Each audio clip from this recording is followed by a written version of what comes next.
Okay students, तो Gauss theorem, उसका statement और प्रूफ हमने डिस्कस किया है। नाउ गॉस थ्योरम के कुछ एप्लीकेशंस, मतलब Gauss theorem is used to find out the electric field intensity at any point due to charge conductor. अब चार्ज कंडक्टर हो सकता है स्फीयर, सिलेंडर, एनी शेप और मेटल शीट। तो एक एक डिस्कस करते हैं। Number 1, electric field intensity due to charge conducting sphere. देखिए यहां पर एक sphere A, then plus Q charge is given to its surface. तो हमें पता है between positive charge there is repulsion, so every charge tries to repel each other, and in this process all charges distributed uniformly over the available surface of the sphere A. Okay, now capital R is the radius of sphere A. Consider point P at a distance small r. अब इस P point पर हमें electric field intensity निकालनी है। Okay, due to this charge conducting sphere A.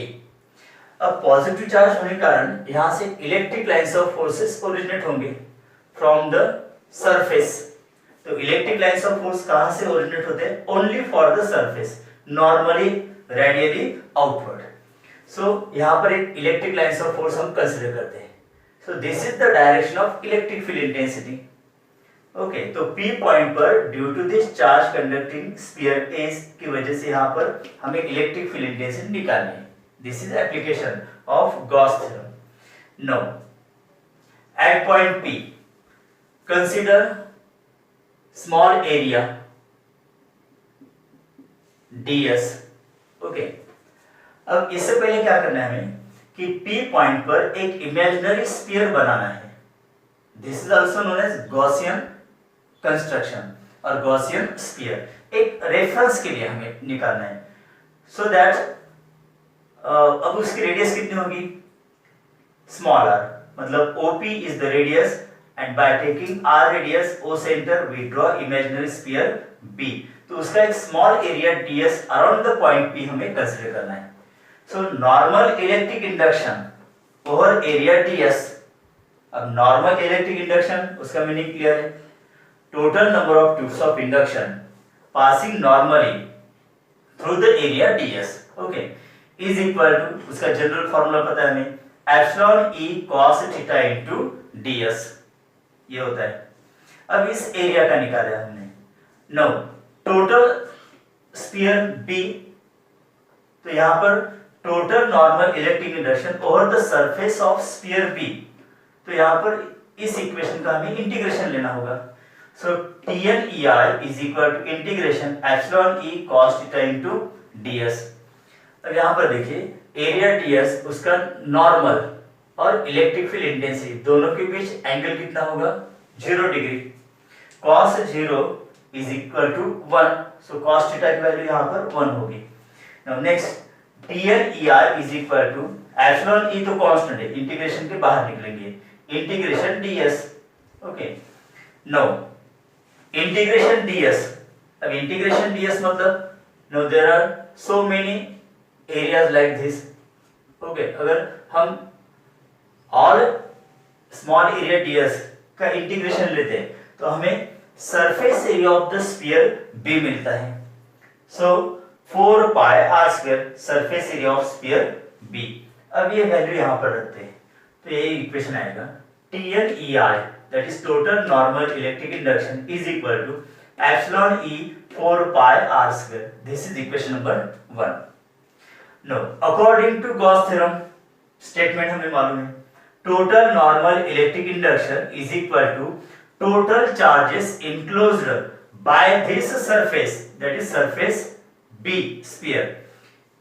यहाँ पर sphere B है, तो इसके अंदर कितने चार्जेस इनक्लोज हैं? That is the charges on the sphere A, and it is plus q, so it is equal to q, total charges enclosed by that surface। Okay, equation number 2। now from equation number 1 and 2 अगर ये दोनों equation हम equate करते हैं, because left hand side तो equal है, तो epsilon E 4 pi r square is equal to q, so that E is equal to इधर लाने के बाद 1/4 pi epsilon into q by this r square. Okay, और E is equal to 1/4 pi epsilon not k into q by r square, because हम यहाँ पर epsilon को epsilon not k भी लिख सकते हैं। So this two equations are same. So this is equation number 3 and this gives the electric field intensity at point P outside the charge conducting sphere. P point पर electric field intensity इतनी होगी, E is equal to 1/4 pi epsilon into q by r square. ठीक है, तो ये medium, अगर medium air और free space होता है तो उसके लिए k की वैल्यू कितनी होती है 1। अगर यहाँ पर 1 वैल्यू रखते हैं हम तो इक्वेशन क्या तैयार होगा, E is equal to 1/4 pi epsilon not into q by r square. So this is the equation for electric field intensity at point P outside the charge sphere A। तो यहाँ पर इलेक्ट्रिक फील्ड इंटेंसिटी के लिए ये formula तैयार होता है।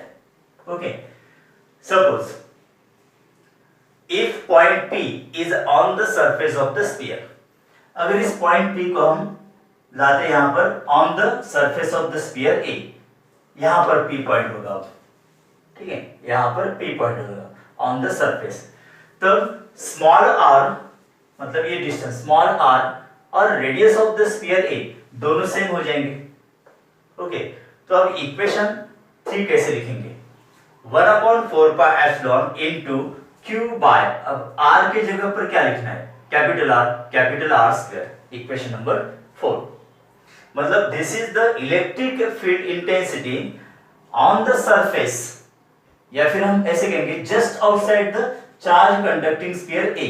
तो वहां पर इलेक्ट्रिक फील्ड इंटेंसिटी की वैल्यू कितनी होती है 1/4 pi epsilon into q by r square. Next point यहां पर for a point inside the charge sphere A, अगर इस P पॉइंट को हम स्फीयर A के अंदर कंसीडर करते हैं, सपोज यहां पर P पॉइंट होगा स्फीयर के अंदर, ठीक है, तो इसका मतलब ये जो डिस्टेंस होगा फ्रॉम द सेंटर R, तो इसकी वैल्यू कैपिटल R से कम होगी, so small r less than capital R। Okay, तो वहां पर इलेक्ट्रिक फील्ड इंटेंसिटी 0 होती है। तो आपको ये याद रखना है कि किसी भी चार्ज कंडक्टर के अंदर इलेक्ट्रिक फील्ड हमेशा 0 होती है। अब इसका लॉजिक क्या होता है, देखिए, the charge plus q is distributed over the surface only and we know that electric lines of forces originate from the surface and radially outward। अब electric lines of force sphere के अंदर होगी क्या, नहीं, they originate from the surface and moving onward. तो P point जबकि sphere के अंदर हमने कंसीडर किया है, तो यहाँ पर इलेक्ट्रिक लाइंस ऑफ फोर्सेस नहीं होंगे। If there is no electric lines of forces, there is no electric field intensity। Okay, तो ये लॉजिक है यहाँ पर, इसलिए E की वैल्यू 0 होती है। मतलब यहाँ पर आप ध्यान दीजिए, E की value inside the conductor 0, on the surface it is maximum. Okay, और जैसे ही डिस्टेंस इंक्रीज होता है वैसे वैसे इलेक्ट्रिक फील्ड इंटेंसिटी कम हो जाती है। तो यहाँ पर अगर हम ग्राफ निकालते हैं तो ग्राफ कैसे होगा, देखिए, सपोज यहाँ पर सरफेस ऑफ द स्फीयर है, ये O पॉइंट, ओके, यहां तक रेडियस कैपिटल R और इधर फिर डिस्टेंस इंक्रीज होता है।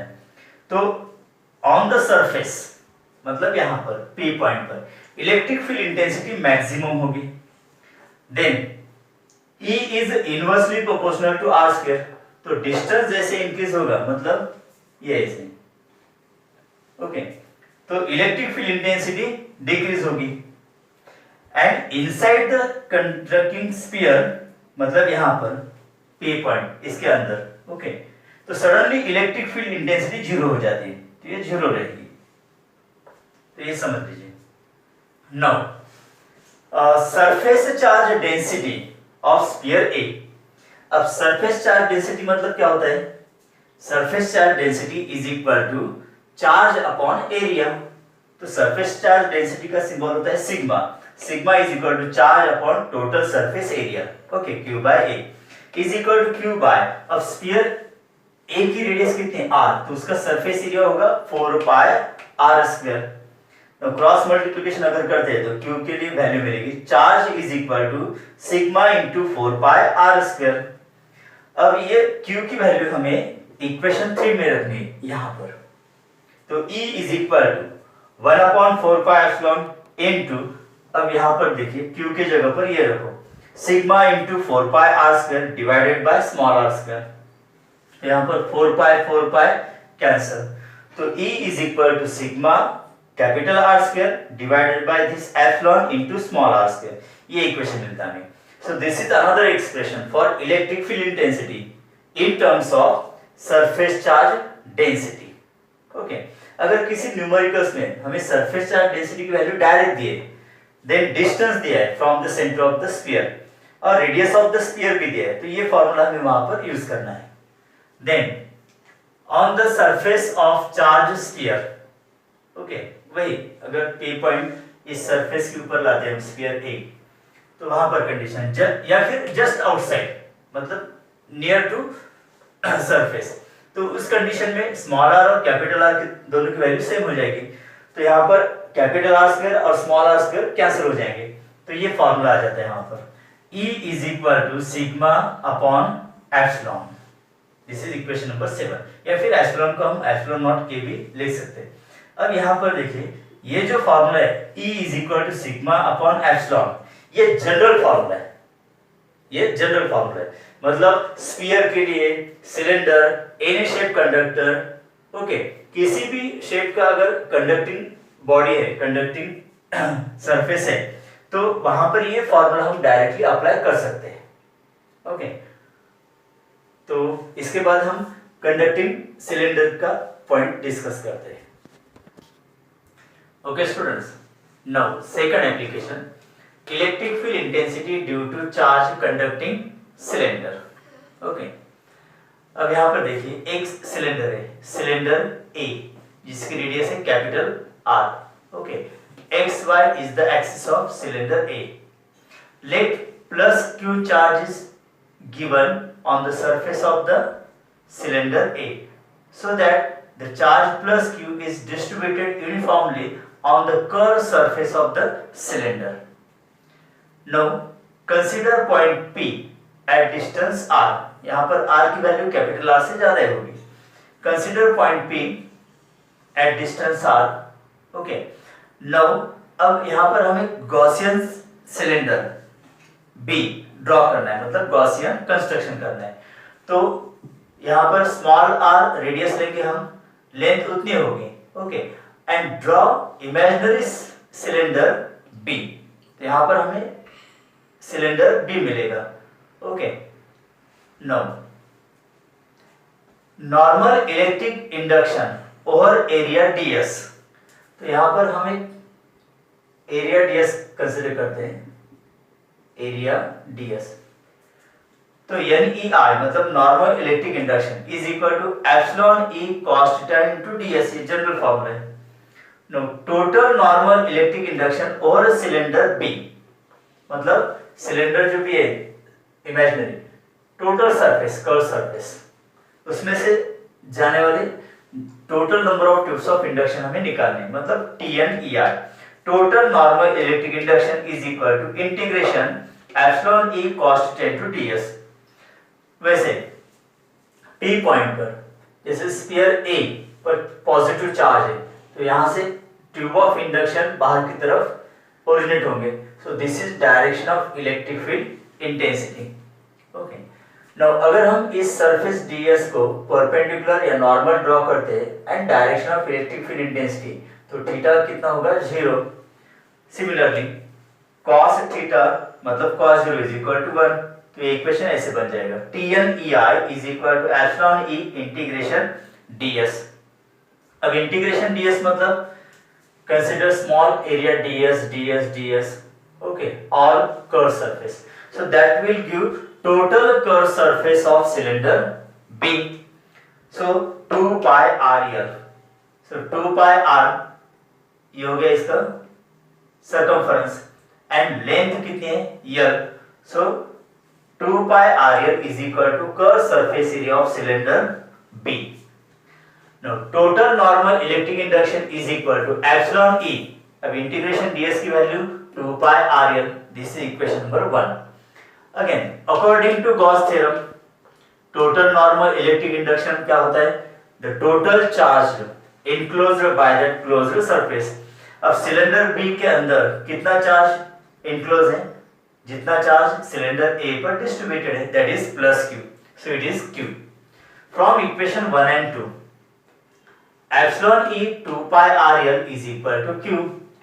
So E is equal to 1 upon 2 pi epsilon into q divided by r into this L. Okay, this is equation number 3. So this gives electric field intensity at point P due to charge conducting cylinder. ठीक है. अब यहाँ पर 1 upon 2 pi epsilon ये आता है, लेकिन हमें 1 upon 4 pi epsilon और उसमें फिर 1 upon 4 pi epsilon नॉट की वैल्यू जो कांस्टेंट होती है 9 into 10⁹, तो इसको हम अरेंज करते हैं. ओके, तो कैसे? यहाँ पर 2 से मल्टीप्लाई 2 से डिवाइड करना है, तो 1 upon ये 4 pi epsilon हो जाएगा into 2q divided by this RL.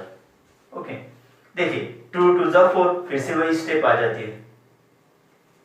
Now linear charge density, because a cylinder and that charge is distributed along the length of the cylinder, so that is known as linear charge density. It is denoted by lambda. So what is linear charge density? Charge upon length. Therefore q is equal to lambda into L. ये value आ जाती है यहाँ पर. Now put this value of q in equation number 3. We get E is equal to 1 upon 4 pi epsilon into 2, q के जगह पर लिखना है lambda L upon RL. ठीक है, तो यहाँ पर L कैंसिल हो जाता है, L कैंसिल. तो E is equal to 1 upon 4 pi epsilon into 2 lambda divided by R. This is equation number 4. So we get another equation in terms of lambda. Lambda मतलब क्या होता है? Linear charge density. So electric field intensity in terms of linear charge density. देखिए, कभी-कभी numerical या MCQ में total charge distributed on cylinder मतलब q की वैल्यू दी होती है and length of the cylinder, तो यहाँ पर ये फॉर्मूला हमें यूज करना है. या फिर कभी-कभी डायरेक्ट लीनियर चार्ज डेंसिटी मतलब charge distributed along the length of the cylinder, ये वैल्यू अगर दिए लैम्डा की, तो डायरेक्ट ये फॉर्मूला हम यूज कर सकते हैं. ओके, this is at point P. Now, if point P is on the surface of cylinder A, अगर ये point P on the surface of the cylinder A पर होता है, मतलब point P कहाँ पर होगा? यहाँ पर होगा. ओके, तो स्मॉल r कैपिटल R दोनों की वैल्यू सेम हो जाएगी. सो दिस इक्वेशन बिकम्स, यहाँ पर स्मॉल r की जगह पर कैपिटल R लिखना है. E is equal to 1 upon 4 pi epsilon 2 lambda divided by capital R. Now, if point P is inside the charge cylinder A, अगर ये P point charge cylinder A के अंदर आ जाता है यहाँ पर, तो हमें पता है कि इलेक्ट्रिक लाइंस ऑफ फोर्सेस या tube of induction originated from the surface in forward direction. तो inside direction, inside the charge cylinder electric lines of force नहीं होंगे, तो वहां पर इसलिए फिर इलेक्ट्रिक फील्ड इंटेंसिटी 0 होगी. Surface charge density that is sigma is equal to charge upon area. यहाँ पर चार्ज कितना है? Q. और सिलेंडर A का कर्व सरफेस एरिया कितना होगा? 2 pi R L. Okay, so Q is equal to sigma into 2 pi R L. अब ये वैल्यू इक्वेशन 3 में रखनी है. Therefore equation 3 becomes E is equal to 1 upon 2 pi epsilon into ये वाला फार्मूला. तो Q की वैल्यू कितनी है यहाँ पर? Sigma into 2 pi RL. Okay, divided by this RL. अब यहाँ पर 2 pi कैंसिल, L भी कैंसिल हो जाता है, तो रिमेनिंग टर्म कौन कौन से है? E is equal to sigma R divided by epsilon into small r. So this is equation number 6. एक और इक्वेशन मिलता है हमें, अगर cylinder surface charge density the, radius and distance of given point दिया है, तो ये फॉर्मूला यूज करना है हमें. नो, अब यही फॉर्मूला सरफेस पर अप्लाई करते हैं. सरफेस पर मतलब on the surface of cylinder A, तो स्मॉल आर और कैपिटल आर की वैल्यू सेम हो जाएगी। तो इस सिचुएशन में फिर E is equal to sigma upon epsilon. देखिए ये फॉर्मूला जनरल फॉर्मूला है, बिकॉज यही फॉर्मूला स्फीयर में भी ऑब्टेन हुआ था।